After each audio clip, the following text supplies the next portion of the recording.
목사님께서 제1계명 나 외에는 이라는 제목으로 말씀 증거하시겠습니다. 시간 우리 믿음의 고백 하나님께 드림으로 말씀 앞에 나가도록 하겠습니다. 하나님 나를 사랑하신다. 하나님 내 인생에 크고 비밀한 계획 가지고 계신다. 하나님 오늘도 나와 동행하셔서 그 계획 이루어 주신다. 아멘. 그렇게 될 줄로 믿습니다. 아멘. 하나님은 400년간 애굽에 종살이를 하고 있었던 이스라엘을 모세를 통하여서 출애굽을 시키셨습니다. 이스라엘이 애굽을 떠난 지 3개월이 되었을 때 그들이 도착했던 지점은 시내산이었고, 이 시내산에서 하나님은 이스라엘에게 그들을 향한 하나님의 기대를 말씀하셨습니다. 그들을 제사장 나라 삼으시겠다는 것입니다. 그리고 제사장 나라로서 이 땅에 살아가기 위해서 이스라엘에게 필요한 가장 중요한 가치 10가지를 말씀해 주셨습니다. 그것이 십계명입니다. 하나님께서 직접 돌판에 새겨주신 십계명은 구조하고 형식에 있어서 매우 독특한 점들을 가지고 있습니다. 일단 구조적으로 1계명부터 4계명은 하나님과의 관계를 기술하고 있고 5계명부터 10계명까지는 사람 간의 관계를 기술하고 있습니다. 하나님께서 십계명 안에 하나님과의 관계에 대해서만 규정한 것이 아니라 사람 간의 관계까지 기술하고 계신다는 점에서 상당한 의미가 있지 싶습니다. 이는 우리가 신앙이라고 부르는 영역은 단순히 하나님과의 관계만 포함하고 있는 것이 아니라 사람 간의 관계까지도 포함해야 된다는 뜻을 가지고 있기 때문입니다. 한마디로 이웃과 벌어지는 문제인 부모를 공경하지 않는 문제라든지 살인, 간음, 도적질, 거짓말, 이웃의 것을 탐내는 것은 단순히 사람 간의 문제가 아니라 그것은 하나님과의 관계에도 문제가 된다는 것입니다. 그런 점에서 십계명은 예배의 고백과 삶의 고백을 결코 분리시키지 않습니다. 하나님과 좋은 관계를 맺고 있는 사람은 또한 반드시 사람과도 좋은 관계를 맺고 있어야 합니다. 이는 내가 하나님을 아무리 사랑한다고 하여도 형제를 사랑하지 않으면 그 사랑은 공허한 소리에 불과하다는 뜻일 것입니다. 바로 이런 이유에서 사도 요한은 이렇게 우리에게 교훈하였습니다. 요한일서 4장 20절로 21절 누구든지 하나님을 사랑하노라 하고 그 형제를 미워하면 이는 거짓말하는 자니 보는 바 그 형제를 사랑하지 아니하는 자는 보지 못하는 바 하나님을 사랑할 수 없느니라. 우리가 이 계명을 주께 받았으니 하나님을 사랑하는 자는 또한 그 형제를 사랑할지니라. 이로보건대 하나님에 대한 계명과 사람에 대한 계명은 분리가 되지 않습니다. 반드시 연결되어 있습니다. 또한 이를 조금 더 깊게 생각을 해보면 우리가 하나님을 어떤 분으로 고백하는가가 드러나는 현장이 사람 간의 현장임을 깨닫게 됩니다. 우리는 사실 누군가가 하나님을 얼마나 사랑하는지 또 하나님을 얼마나 두려워하는지 잘 모릅니다. 근데 우리가 확인할 수 있는 방법이 있습니다. 그 사람이 사람을 어떻게 대하는지를 보면 하나님을 어떤 분으로 고백하는지를 정확히 알 수 있습니다. 제가 이렇게 말씀드리는 이유가 있습니다. 호세아서 4장에 보면 호세아가 북이스라엘 사람들에게 이렇게 책망하는 모습을 보기 때문입니다. 호세아서 4장 1절입니다. 이스라엘 자손들아 여호와의 말씀을 들으라. 여호와께서 이 땅 주민과 논쟁하시나니 이 땅에는 진실도 없고 인애도 없고 하나님을 아는 지식도 없고. 호세아가 북이스라엘 사람들에게 책망했던 것 중에 가장 중요한 건 이겁니다. 너희가 하나님을 아는 지식이 없다는 겁니다. 쉽게 말하면 하나님 모르는 사람들이라는 겁니다. 이 말을 들을 때 아마 북이스라엘 사람들은 마음 가운데 분노가 일어났을 겁니다. 그리고 이렇게 반문하고 싶었을 겁니다. 무슨 소리냐? 우리는 하나님을 아는 사람들이다. 그리고 매 안식일마다 가서 예배까지 드리는데 왜 우리가 하나님을 모른다는 소리냐? 그렇다면 여러분 왜 호세아가 이스라엘 사람들을 향하여서 예배드리는 사람들인데 그리고 심지어 헌신까지 하는 사람들인데 왜 그들을 향하여 하나님을 모르는 사람들이라고 이야기할까요? 바로 이어지는 말씀 속에 이렇게 나옵니다. 호세아서 4장 2절 오직 저주와 속임과 살인과 도적질과 간음뿐이요 포악하여 피가 피를 뒤음이라. 호세아가 이렇게 말을 합니다. 너희가 하나님을 알았다면 너희 안에서 절대로 존재할 수 없는 단어들이 있다는 겁니다. 거짓말, 살인, 도적질, 간음 이런 건 존재할 수 없다는 거예요.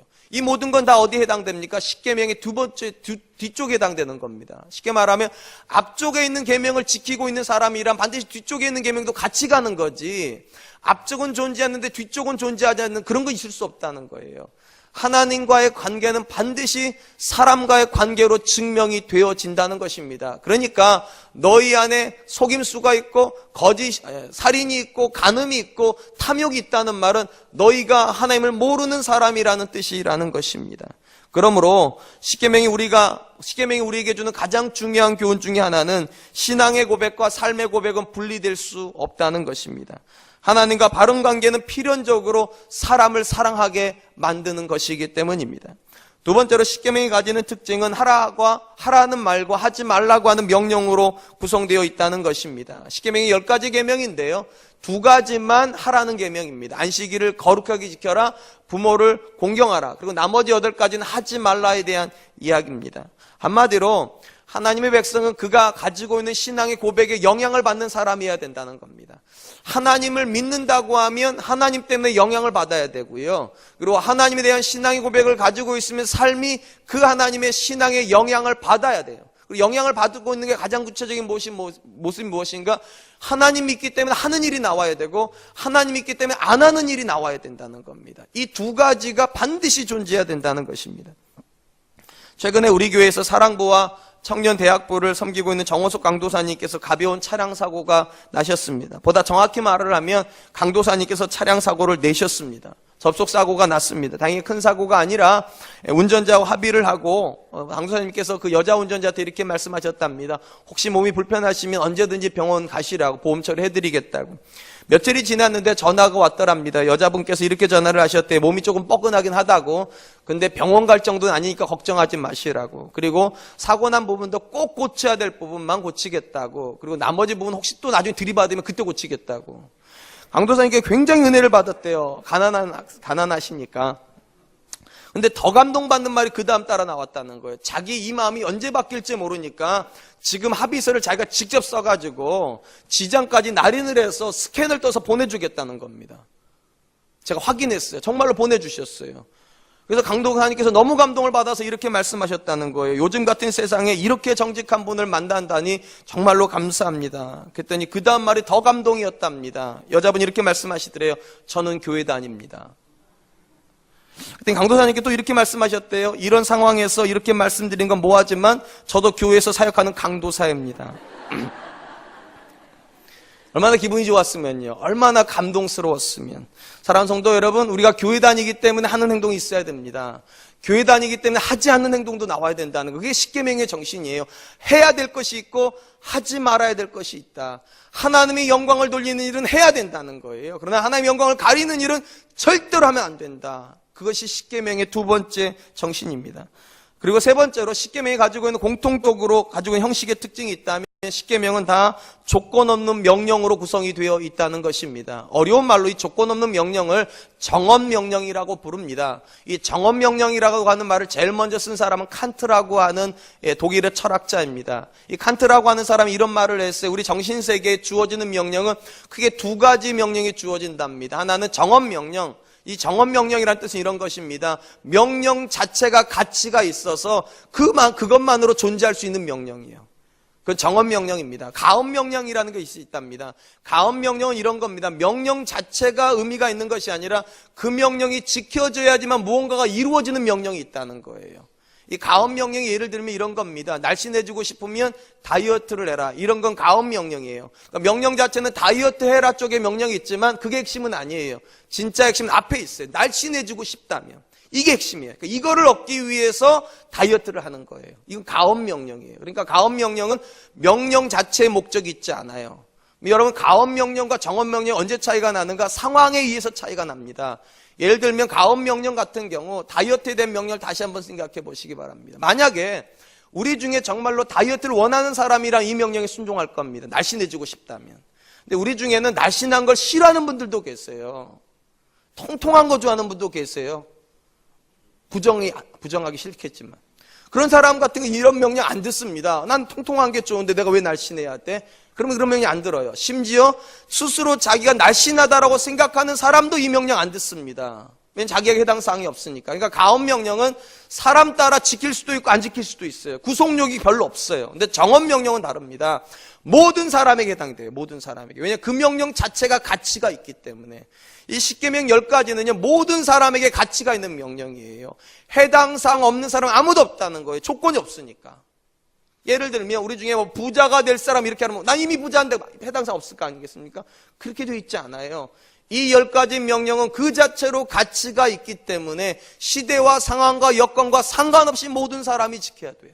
그러니까 구약에 주어졌지만 신약 시대를 살고 있는 우리도 이 말씀 앞에 서야 되는 이유는 조건이 없기 때문이에요. 모든 시대에 모든 성도에게 주어지는 명령입니다. 이제부터 본격적으로 하나님께서 말씀하신 이 10가지 계명 중에 제1계명부터 살펴보려고 합니다. 제1계명은 이렇게 말을 합니다. 너는 나 외에는 다른 신을 내게 두지 말라. 하나님께서 그분의 백성을, 특별히 세상과 연결할 하나님의 백성들에게 요구하신 첫 번째 명령은 하나님만 섬기라고 하는 명령입니다. 하나님께서 이런 이스라엘에게 하나님만 섬기라고 명령하시는 데에는 이스라엘의 400년간의 애굽 생활이 전제가 되어 있었을 겁니다. 왜냐하면 이 애굽 문화 자체가 하나님만 섬기는 문화가 아닙니다. 그들은 다신론적 문화를 가지고 있었어요. 여러 신들을 겸하여 섬기는 문화에서 나온 사람들입니다. 400년간 그런 영향을 받았으니까 이들에게 이 명령 굉장히 어렵습니다. 그러니까 하나님 이렇게 말씀하세요. 너희를 내가 애굽에서 끄집어낸 것은 이 첫 계명에 서게 하기 위함이라는 거예요. 하나님만 섬기라고. 우리가 출애굽하는 과정을 다 압니다. 여러분, 출애굽할 때 하나님께서 가장 결정적으로 하신 일이 뭡니까? 열재앙을 내리시는 일이었습니다. 우리는 일반적으로 이 열재앙이 이스라엘을 구원해내기 위하여서 애굽 사람들에게 내려진 재앙이라고들 생각을 합니다. 틀린 말은 아니에요. 근데 성경학자들은 거기다 부연을 합니다. 이스라엘을 구원하기 위해서 애굽 사람들에게만 내린 재앙이 아니라 보다 본질적으로는 애굽의 신들에게 내린 징계였다는 겁니다. 가장 대표적인 걸로 여러분, 하나님께서 첫 번째 재앙을 나일강을 피로 바꾸는 재앙을 일으키셨습니다. 왜 그렇게 하셨을까? 이유가 있습니다. 애굽 사람들이 나일강에도 신이 있다고 믿었어요. 대표적으로 두 가지 신을 믿었는데요. 나일강의 수호신이라고 믿는 크눔이라고 하는 신과 나일강의 정령, 영이라고 부르는 하피라고 하는 신앙을 믿었습니다. 그런 신을 믿었어요. 하나님께서 나일강을 심판하심으로 뭘 보여주시는 겁니까? 그 신들은 허구라는 거. 나일강은 절대로 크눔의 것도 아니고 하피의 것도 아니고 하나님의 거라고. 하나님이 이 나일강을 창조했다는 걸 보여주기 위하여서 나일강을 피로 바꾸어 놓았다는 것입니다. 그리고 성경도 그 사실을 정확하게 지적을 합니다. 민수기에 보면 이런 말씀이 나옵니다. 민수기 33장 4절. 애굽은 여호와께서 그들 중에 치신 그 모든 장자를 장사하는 때라. 여호와께서 그들의 신들에게도 벌을 주셨더라. 여호와께서 그들의 신들에게도 벌을 주셨더라. 그러니까 쉽게 10가지 재앙의 가장 핵심은 사실은 이스라엘도 믿고 있었고 애굽 사람도 믿고 있었던 그 신들을 하나님께서 징벌하셨다는 거예요. 뭘 보여주시려고요? 그건 다 허구라고. 그건 다 가짜라고. 그리고 하나님만 유일하신 하나님이라는 사실을 보여주시고 나서 이렇게 말씀하시는 겁니다. 너 보았지? 그거 다 허구라는 거 보았지? 그러니까 너는 나만 섬기라고. 나 외에는 어떤 것도 내 앞에 있게 하지 말라고. 그렇다면 궁금한 건 이것입니다. 하나님께서 이스라엘 향하여서 오직 하나님만을 섬기라고 말씀하시는 이유는 이 땅에 존재하는 모든 신들 중에 하나님이 가장 세신 분이시기 때문입니까?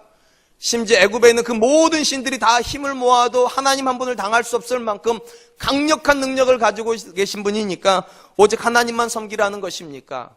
결국 그렇지 않습니다. 마치 본문을 잘못 이해하면 하나님께서 다른 신들의 존재를 인정하시면서 이런 문구를 말씀하시는 것처럼 느껴지지만 그건 그런 뜻을 가지고 있지 않습니다. 성경 어디에도 하나님이 다른 신의 존재를 인정하는 기록이 없어요. 가장 대표적인 것이 하박국에게 주신 메시지입니다. 하박국 2장 18절로 19절. 새긴 우상은 그 새겨 만든 자에게 무엇이 유익하겠느냐?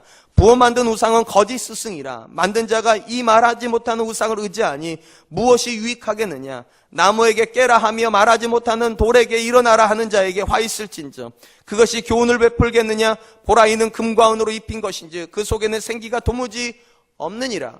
하나님께서 뭐라고 말씀하시는가? 이 땅에는 두 종류의 신이 있을 수 있다는 거예요. 우리 개념으로는. 그러나 하나님 개념으로는 딱 하나의 종류의 신밖에 없어요. 하나님만 계세요. 그럼 다른 종은 어떤 신인가? 사람이 만들어낸 신이라는 거예요.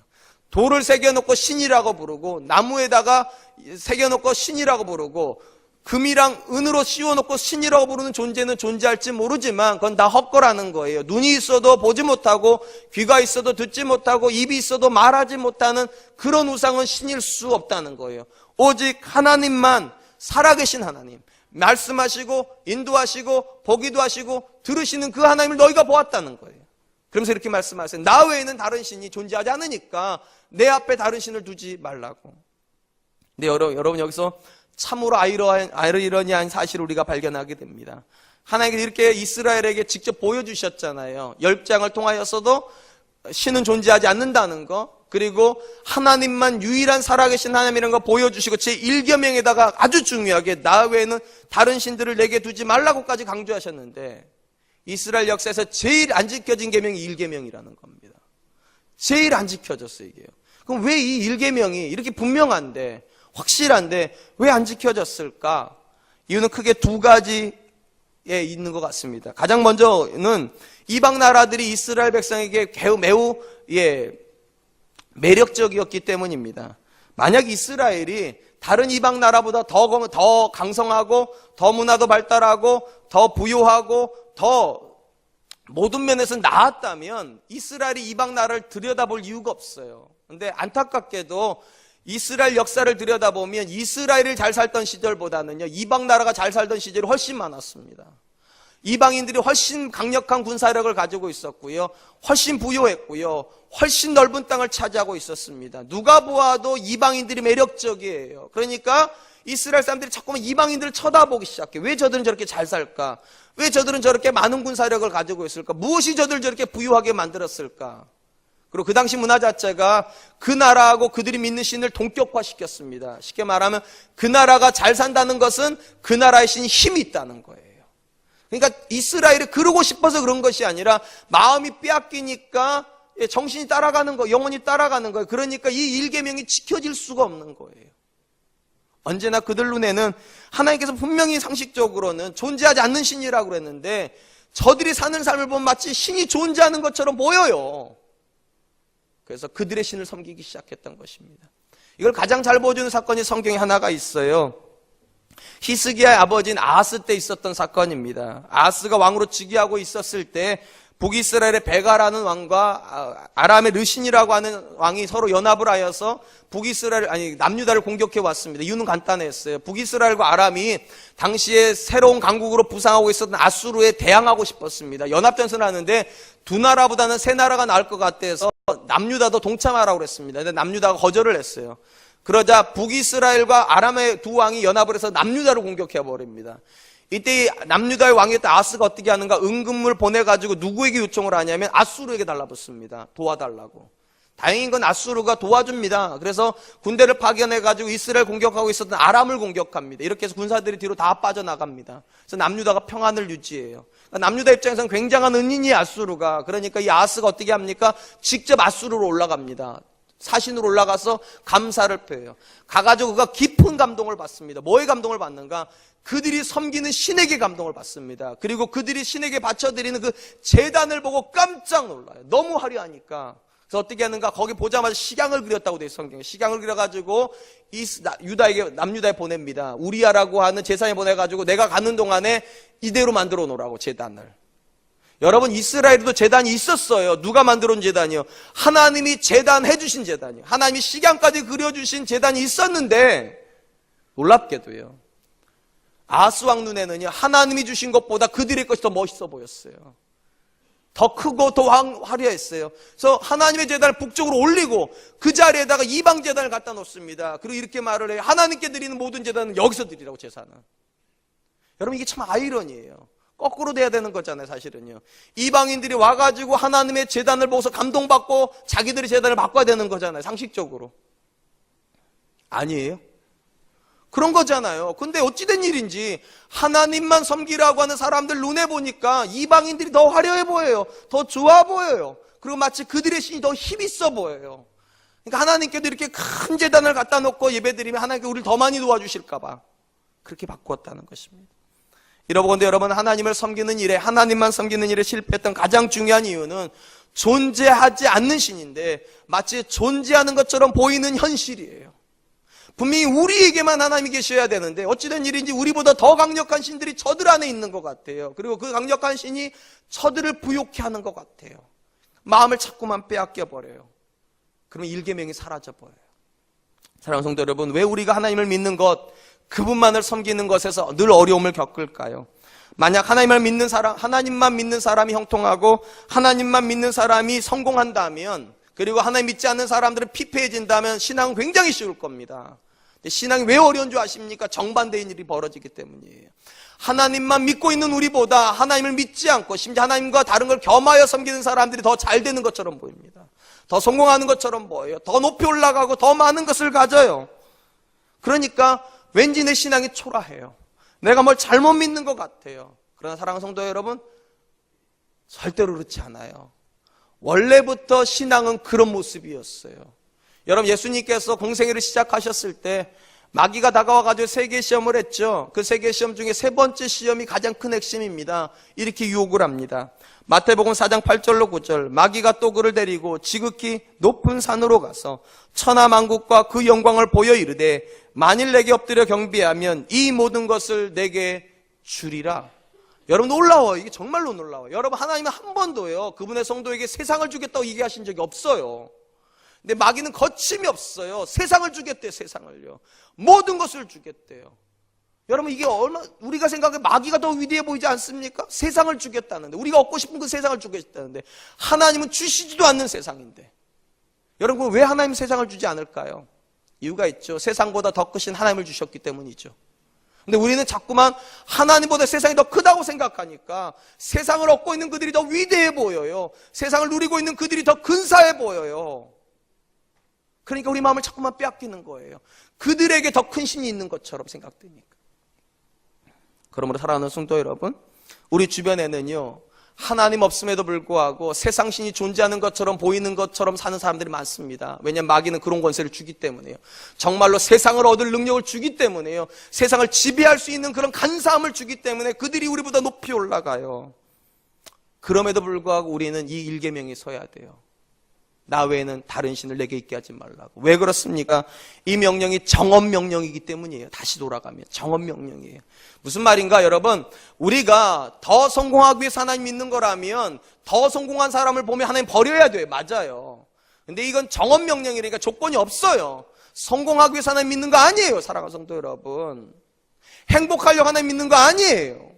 부유해지려고 하나님 믿는 거 아니에요. 더 높이 올라가 하나님 믿는 거 아니에요. 우리가 은혜 받은 사람이니까 하나님 섬기는 거예요. 은혜 받은 사람이니까. 조건이 들어가지 않아요. 근데 우리 자꾸만 신앙에다가 조건을 집어넣으려고 그래요. 그리고 그 조건으로 세상과 우리를 비교하려고 그래요. 예수님 안 믿는 다른 집 자녀하고 예수님 믿는 내 자녀가 어떻게 다른지를 자꾸 비교하려고 그래요. 여러분, 이 십계명에는 비교가 없어요. 아주 단순히 말하면 저들은 저들의 길을 가는 거라는 거예요. 너는 너의 길을 가라는 거. 너의 길을. 너를 인도해낸 내 하나님 여호와가 너의 하나님이지 않냐고. 너의 길을 가라고. 만약 십계명이 가업 명령이라면 좀 상황이 달라집니다. 우리가 조금 더 행복한 삶을 살게 하나님 믿고, 조금 더 부유해지기 위해서 하나님 믿고, 내 자녀가 조금 더 행복하게 하나님 믿는다면 내 자녀보다 더 성공한 자녀가 믿는 신이 생기면 글로 가야 돼요. 맞아요. 그건 가업 명령이니까. 근데 그렇지 않다는 거 명심하세요. 하나님은 아무런 조건도 달지 않아요. 딱 하나 얘기하세요. 너가 은혜 받은 사람이 맞다면, 그리고 너를 여기까지 인도해낸 분이 하나님이 맞다면 다른 모든 존재들이 어떻게 사는가에 관심 갖지 말라는 거예요. 하나님만 보라는 거예요. 사랑하는 성도 여러분, 그러므로 누가 제1계명 앞에 설 수 있습니까? 하나님 없으면 존재할 수 없다라고 하는 이 은혜의 고백을 가지고 있는 사람이에요. 내가 여기까지 올 때도 하나님이 은혜였고 앞으로도 가는 걸음이 하나님이 은혜여야만 된다고 믿는 사람만 하나님 앞에 서는 거예요. 만약에 다른 가능성이 존재하는 사람이라면 이 계명 앞에 못 서요.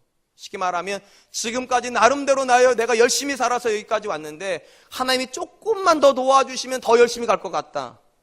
그런 사람은 절대로 이 계명 앞에 못 씁니다. 왜냐하면 나보다 더 잘난 사람을 보면은요 그쪽으로 갈 거거든요. 반드시요. 그 사람은 반드시 그걸 옮겨갈 거거든요. 그러니까 내가 살아있는 사람은 여기 못 써요. 은혜만 살아있는 사람이라야 이 계명 앞에 써요. 하나님 떠나면 아무 가능성이 없어야 돼요. 이스라엘이 그랬으니까 사실은 종되었을 때 그들은 하나님 아니면 절대로 그 정의 상황을 벗어날 수 없는 사람들이었어요. 가능성이 하나님밖에 없었어요. 그런 사람이라야 1계명 앞에 서는 것입니다. 저는 저와 여러분들이 하나님 없으면 존재할 수 없는 분들 되시기를 축원드립니다. 이 고백이 들어오면 신앙은 굉장히 쉬워집니다. 굉장히 쉬워져요. 주님 떠날 다른 길이 없잖아요. 떠나게 허락해 주셔도 갈 데가 없으면 못 가요. 저는요 집을 나가고 싶어도요 갈 데가 없어서 못 나가요. 거기가 하나밖에 없으니까 집이. 여러분, 사랑하는 성도 여러분, 남편을 집에 묶어두고 싶으면 집 두 채 사지 마세요. 하나여야지만 오는 거예요. 둘이면 갈 데가 있으니까 마음이 나눠져요. 하나님 역시 마찬가지예요. 다른 신이 존재한다면 가능할지 모르겠어요. 하나님 앞에서. 하나님 뭐라 말씀하면 다른 신은 존재하지 않아요. 하나님밖에 없어요. 그리고 그분을 떠나서는 존재할 수가 없어요. 신앙은요. 저는 솔직히 하나님께서 저에게 다시 생명을 살게 해주시면서 이렇게 물어보신다면 어떻게 대답할까 대한 생각을 자주 합니다. 다시 살아서 네 힘으로 여기까지 올 수 있겠냐고 저한테 물으신다면 제가 대답 드릴 수 있는 대답 딱 하나예요. 절대로 불가능하다고. 절대로 불가능하다고. 제가 어저께 우리 작은 아들한테 굉장히 감동적인 편지를 하나 받았어요. 우리 둘째 녀석이 이렇게 편지 썼더라고요. 위대하신 사랑과 은혜교회 담임 목사님. 진짜로 그렇게 썼어요. 그 다음에 문구가 이래요. 아빠, 나는 아빠가 남서울 은혜교회 부목사님으로 계실 때는 굉장히 평범한 목사인 줄 알았어요. 근데 아빠가 사랑과 은혜교회에 오고 나서 나는 아빠의 능력을 본 거지. 크크크크. 아빠는 위대해. 제가 이런 이야기 들을 때요, 소름이 돋아요. 왜냐하면 저는 한 번도 제 자신을 위대하다고 생각해 본 적이 없었어요. 한 번도 저는 제 아들에게 그런 칭찬을 들을 거라고 생각해 본 적이 없어요. 근데 어느 날 보니까 제가 우리 아들한테 칭찬 듣고 있고 우리 아들이 저한테 자랑스럽다고도 말을 하고 제가 스스로 생각을 해봐요. 이게 어떻게 되는 일일까 도대체. 내가 뭐를 했다고 이렇게 된 걸까? 답은 하나예요. 하나님 은혜. 저는요, 제가 100번을 생각해 보아도 하나님의 은혜가 없이 이문이라고 하는 여자가 제 아내가 될 수 있을까? 다시 태어나서 내가 내 아내보다 좋은 여자 만날 수 있을까? 1000번을 생각해봐도 자신이 없어요. 1000번을 생각해봐도. 하나님의 은혜로 저 여자가 눈이 뒤집힌 거죠. 아니면 저를 어떻게 고르겠어요? 형편없는 저를요. 1000번을 또 생각해봐도 제가 제 아들들 같은 아들을 다시 낳을 자신이 없어요. 제가 1000번, 10,000번을 생각해봐도 사랑과 은혜교회보다 좋은 교회 담임 목사 못 갈 것 같아요. 제 능력을 한 게 아니에요. 그러니까 하나님 저보고 만약에 네가 스스로 살 가능성이 있으면 내가 다시 살게 해줄 테니까 다시 살아보라고. 그래서 네가 여기까지 올 수 있는지 한번 해보라 그러면 저는 이렇게 말하고 싶어요. 다시 살기 싫다고. 지금이 너무 좋으니까. 내게 주신 아내가 너무 좋고 내게 주신 아들들이 너무 좋고 물론 가끔 속 썩여요. 예. 내게 주신 교회가 너무 좋고 물론 가끔 속도 썩여요. 그 이상을 제가 얻을 자신이 없어요. 제 힘으로 할 자신이 없어요. 그래서 저는 사실 일계명이 저한테 하나도 안 어려워요. 하나님 떠나서 다른 가능성이 없으니까 저한테. 다른 사람들이 어떻게 사는지는 제 관심 밖에. 왜냐면 저도 그렇게들처럼 못 사니까. 저는 그들처럼 못 살아요, 저는요. 그래 능력 있지도 않고 그렇게 소망 있는 사람도 아니라고 저는요. 하나님의 은혜로 여기까지 왔어요. 그리고 하나님 말씀하세요. 나 외에는 다른 신들 내게 있게 하지 말라고. 저는 이렇게 말씀해요. 예, 맞아요, 하나님. 하나님 아니면 제가 이게 존재할 수 없는데 어떻게 다른 길로 가겠어요? 사랑하는 성도 여러분, 여러분들의 신앙은 어떠합니까? 여러분들은 다시 살면 여기까지 여러분의 힘으로 올 자신이 있습니까? 그거에 대해서 자신이 있다고 말하면 일계명 앞에 못 서는 거예요. 자신 없어요, 하나님. 여기까지 온 게 나의 나 된 것은 하나님의 은혜지요. 이 고백하는 사람이라야 일계명 앞에 서는 거고 그게 신앙이에요. 주님 말씀하셨잖아요. 나를 떠나서는 너희가 아무것도 할 수 없다고. 맞습니다, 하나님. 하나님 떠나서는 내 가정도 없고 하나님 떠나서 내 자녀도 없고 하나님 떠나서는 내 인생도 없고 하나님 떠나서 내 교회도 없지요. 맞아요. 하나님밖에 없는 거예요. 근데 이스라엘은 그게 안 됐다니까요. 언제나 다른 가능성이 있어 보여요. 더 좋은 가능성이 있어 보였어요. 그리고 그들은 언제나 하나님 말씀 앞에서 비껴나갔어요. 이게 첫 번째 이유라면 두 번째 이유도 매우 심각한 이유가 하나가 있습니다. 그들 안에 영적인 무감각증이 있었습니다. 본문에 보면 하나님께 이렇게 말씀하시죠. 너는 나 외에는 이렇게 표현을 하세요. 이 나 외에는 이라고 하는 말의 단어적인 뜻은요. 내 앞에 또는 내 옆에란 뜻입니다. 쉽게 말하면 하나님이 여기 계시는데 하나님 앞에 다른 신을 놓는다든지 또는 하나님 옆에다가 다른 신을 두는 것은 하나님께 심각한 모독이 된다는 거예요. 왜냐하면 하나님은 스스로 존재하시는 분이세요. 어떤 신하고도 비교가 되지 않아요. 심지어 신이 존재한다고 치더라도 어떤 신하고도 비교가 되지 않는데 이스라엘이 자꾸만 하나님 옆에다가 뭔가를 두면서 하나님과 비교시킨다는 거 자꾸만요. 하나님 자존심 상하시다는 거 자존심. 그건 존재하지 않는 신인데 왜 자꾸 옆에다 두냐고. 근데 놀라운 것은 이스라엘이 그거에 대해서 아무런 부담을 안 느낀다는 겁니다. 여러분 이스라엘 역사에서 가장 안 지켜진 계명 1계명이라고 했잖아요. 이스라엘은 나름대로 핑계거리가 있었어요. 그들 하나님 섬겼어요. 늘 섬겼어요.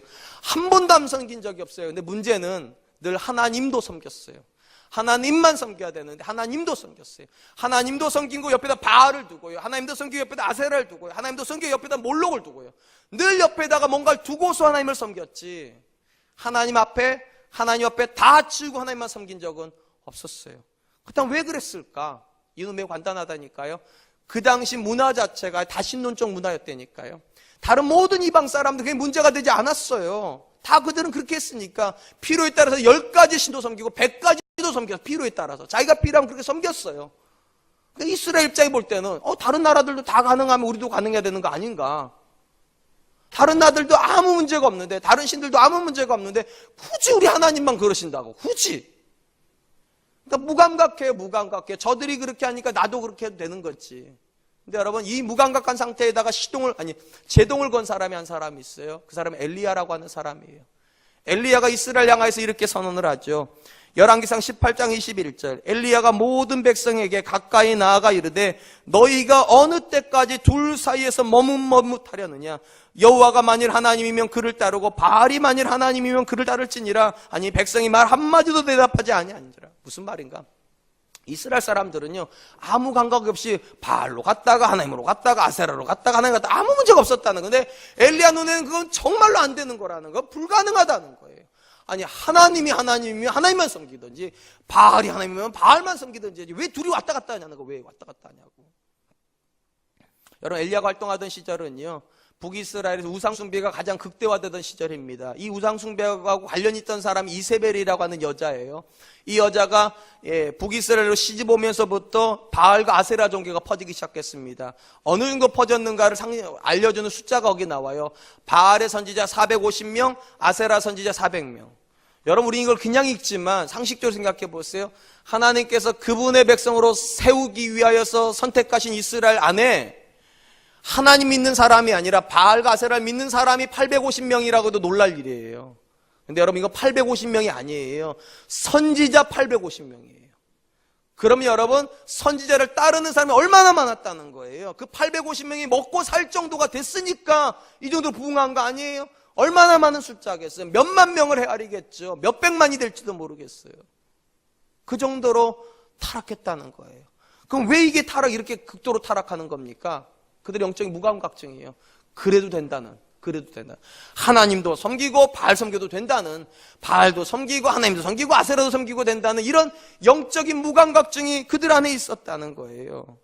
사랑하는 성도 여러분, 지금 오늘날 우리가 살고 있는 시대는 어떻습니까? 왜 우리 앞에 이 일계명이 지켜지지 않을까요? 왜 오늘날은 하나님만 섬기는 사람들이 이렇게 적을까요? 왜냐하면 이 일계명은 우리에게 굉장한 헌신을 요구하기 때문입니다. 다른 모든 사람들이 그들의 종교 활동을 하는 것과 우리의 종교 활동은 정말 달라야 됩니다.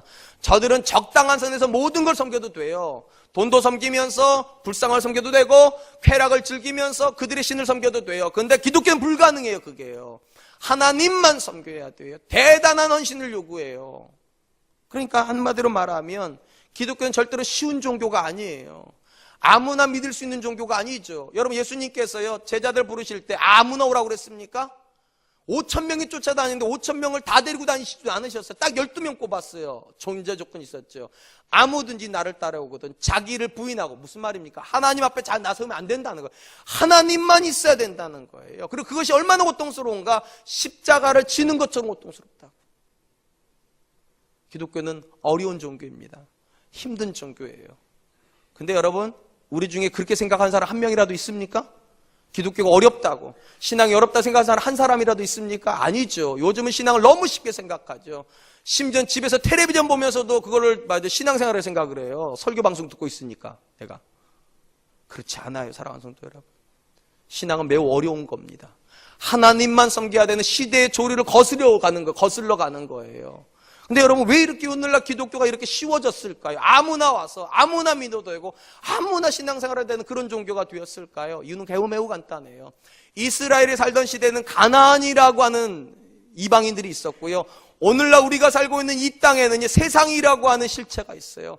가나안 사람들이 이스라엘에게 영향을 줬기 때문에 그들이 영적이 무감각해졌다니까요. 오늘날도 마찬가지예요. 세상이 우리에게 끊임없는 영향을 줘요. 어떤 영향이요? 적당이라고 하는 영향이에요. 적당히 하나님 믿으라고. 적당히 좀 하라고. 여러분 세상은 다 그렇게 적당히 하거든요. 적당히 도덕적이고 적당히 탐욕적이고 적당히 거짓말도 하고 적당히 성공도 해야 되고 적당히 쾌락도 즐겨야 되고 적당히 놀기도 해야 돼요. 그게 세상이에요. 두루두루 원만하게 살아야 돼. 그게 세상이 추구하는 거예요. 여러분, 근데 기독교에는 그 적당이란 말이 없어요. 이런 말만 있죠. 마음을 다하고 뜻을 다하고 성품을 다하고 힘을 다하여 주 너의 하나님을 사랑하라 할지니라. 전심만 있을 뿐이에요. 전심만. 근데 우리는 세상의 소리에 우리의 마음을 빼앗겨 버렸습니다. 교회도 다 빼앗겨 버렸어요. 그러니까 심지어 이렇게 말하죠. 주일날만이라도 교회 오셔서 예배 드리라고. 성경에 그런 말이 어디 있습니까? 어디 있어요? 사랑하는 성도 여러분, 저는 우리 교회 성도들이 굉장히 지금 많다고 생각합니다. 여러분, 주일날만 신앙생활하는 건 신앙생활하는 거 아닙니다. 이렇게 하면 도망갈 분들 나오셔도 어쩔 수 없어요. 왜냐하면 이건 정엄명령이니까요. 상황이 바뀌었다고 신앙 바뀔 수 없어요. 정엄명령이니까. 환경이 바뀌었다고, 세상이 바뀌었다고 신앙이 바뀌는 건 그건 가엄명령이에요. 정엄명령이라니까요. 여전히 지금도 하나님만 섬겨야 돼요. 하나님 옆에 뭔가를 두는 건 안 돼요. 여러분, 이 말대로 여러분 예수님께 말씀하셨잖아요. 나보다 아내를 사랑하고 나보다 부모를 사랑하고 나보다 자녀를 사랑하는 내게 합당하지 않다고. 여러분, 기독교는 어려워요. 왜냐하면 그분만 사랑해야 되거든요. 내가 사랑하는 아내보다 내 사랑하는 남편보다 하나님을 더 사랑해야 돼요. 여러분이 남편을 정말 사랑하십니까? 그보다 더 사랑하려고 노력하셔야 돼요. 여러분에게 자녀가 귀합니까? 그거보다 하나님 더 귀하게 노력해야 돼요. 그렇기 때문에 어려운 거예요. 어려운 거예요. 네, 여러분, 그럼에도 불구하고 그렇게 하세요. 그게 하나님의 명령이기 때문이에요. 이러보건대 10계명의 제1계명은 사실은 내려놓는 계명입니다. 하나님 남겨놓고 다른 건 다 내려놔야 돼요. 내 아내도 내려놔야 돼요. 내 남편도 내려놔야 돼요. 내 자식도 내려놔야 돼요. 세상도 내려놔야 돼요. 그러나 두려워하지 마세요. 내려놓는다고 해서 포기하는 건 아니에요. 하나님 다시 주실 거예요. 여러분, 솔로몬을 기억하십니까? 하나님께 솔로몬에 나타나서 이렇게 말씀하시죠. 내가 무엇을 내기 원하느냐. 그때 솔로몬이 지혜를 달라고 합니다. 이 지혜를 달라고 하는 말은 아담스님 말하면 하나님 달라는 거예요. 왜냐, 하나님이 지혜의 근원이시니까. 하나님을 주십시오, 이 말이에요. 1계명을 달라는 거, 1계명을 하게 달라고. 하나님만 내게 주십시오. 하나님께서 하나님만 주셨습니까? 아니에요. 그가 내려놓은 부 주셨습니다. 그가 내려놓은 명예도 주셨습니다. 그가 내려놓은 수도 주셨습니다. 장수하기도 하셨어요. 그러니까 사랑하는 성도 여러분, 하나님만 믿는다고 하여서 가난해지는 거 아닙니다.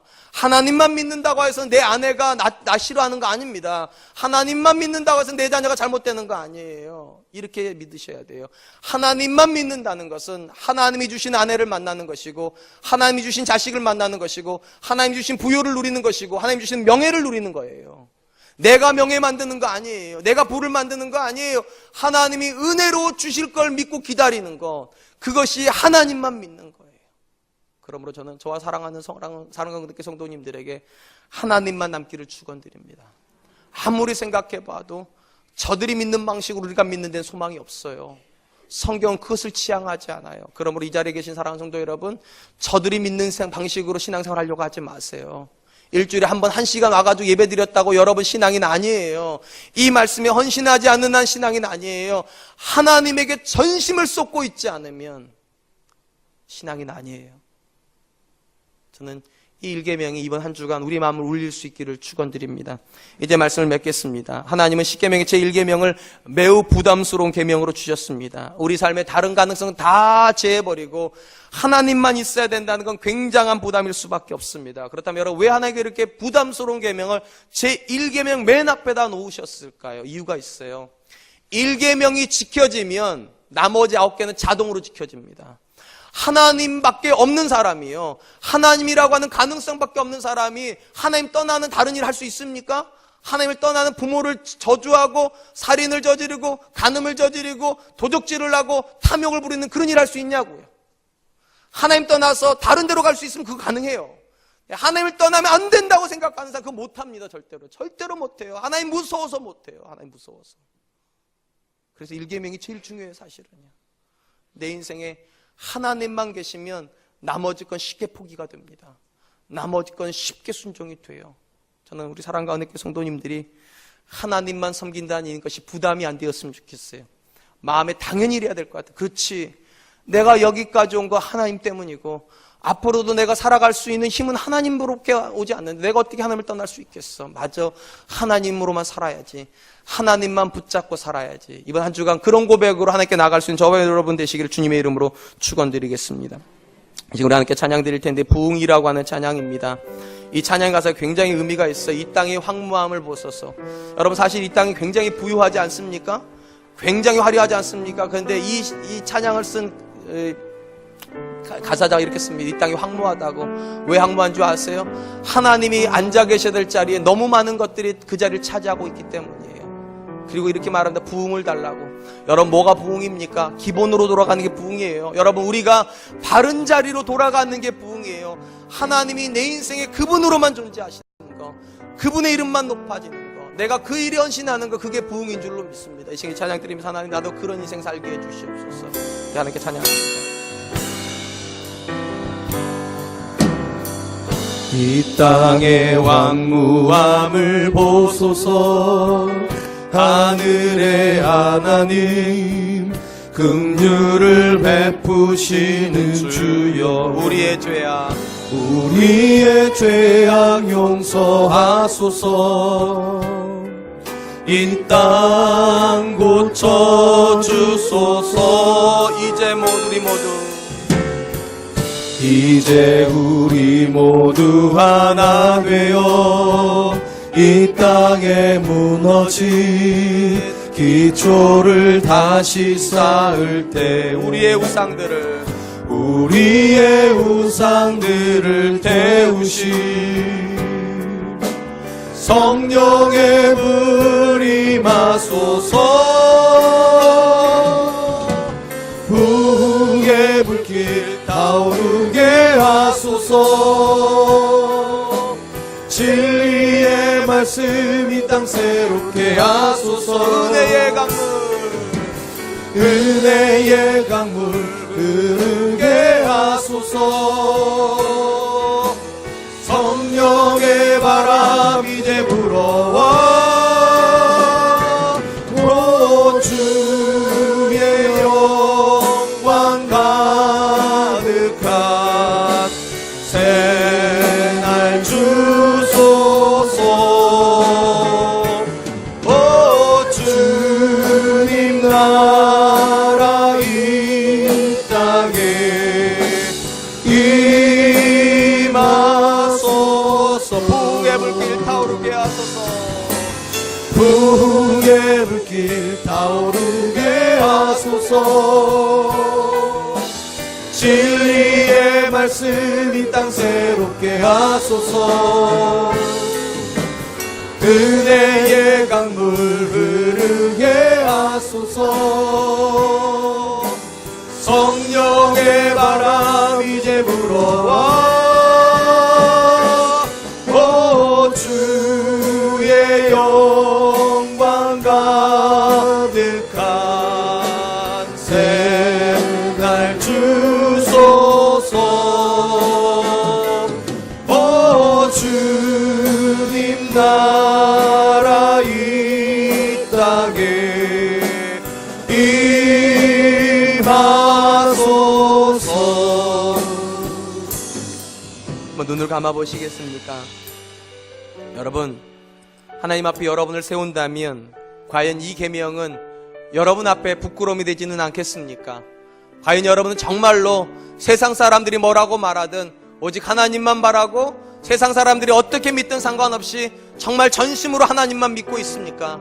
그것이 1계명이 우리에게 요구하는 것입니다. 사랑하는 성도 여러분, 혹시 여러분의 삶 가운데 하나님이 아닌 그분이 주신 무언가가 하나님의 자리를 차지하고 있지는 않습니까? 혹시 마귀가 주겠다고 말하는 그 세상이 여러분 인생의 중심에 들어와 있지는 않습니까? 이 시간에 고백합시다. 하나님, 내가 하나님 대신에 붙잡고 있었던 그 모든 우상들을 내려놓게 하여 주시고 하나님만 붙잡게 하여 주시옵소서. 세상 사람들이 말하는 것처럼 그렇게 적당히 신앙생활하지 말게 하여 주시고 전심으로 하나님 붙잡게 하여 주시고 전심으로 하나님 사랑하게 하여 주시옵소서. 우리 가정에서 자라고 있는 자녀들이 하나님만 하는 자녀 되게 하여 주시고 우리 교회가 하나님만 하는 교회 되게 하여 주시옵소서. 은혜의 지배를 받는 가정, 은혜의 지배를 받는 교회가 되어 다른 가능성을 생각하지 않게 해달라고 우리 같이 한번 기도하도록 하겠습니다. 기도하겠습니다.